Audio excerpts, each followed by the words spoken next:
I want to prove this identity true, and I'm looking at the right side here and thinking I want to work with that because I've got 3 terms, and if I can get a common denominator between them, then it can become 1 term, which will hopefully give me what's on the other side of the equal sign.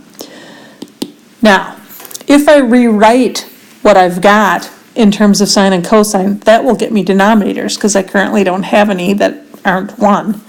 So secant is 1 over cosine, so secant squared is 1 over cosine squared.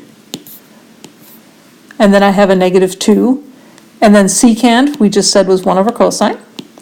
Tan is sine over cosine. And then the tan squared is sine squared over cosine squared.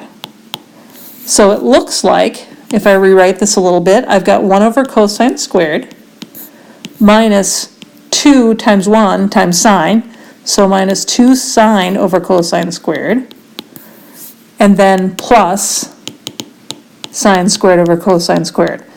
So I actually have common denominators here. So my denominator is cosine squared.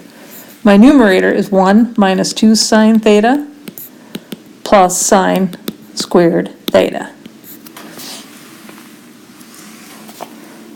Now, in our result, the only trig function we have is sine.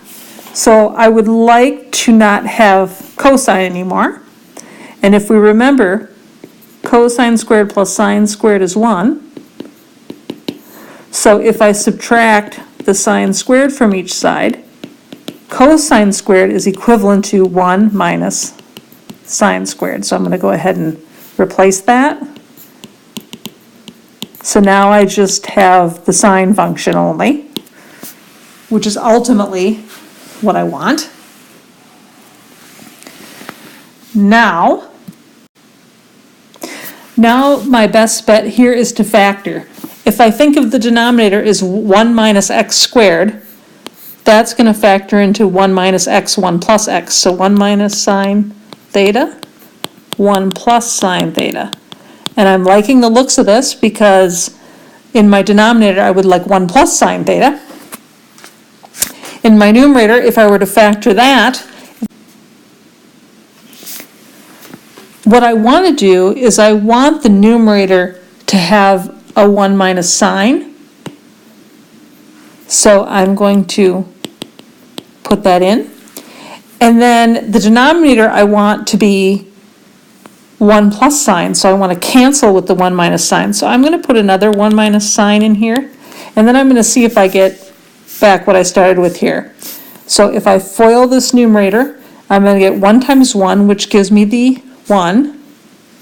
And then I've got negative sine theta times 1, and then negative sine theta times 1. That would give me negative 2 sine theta, and then plus sine squared theta.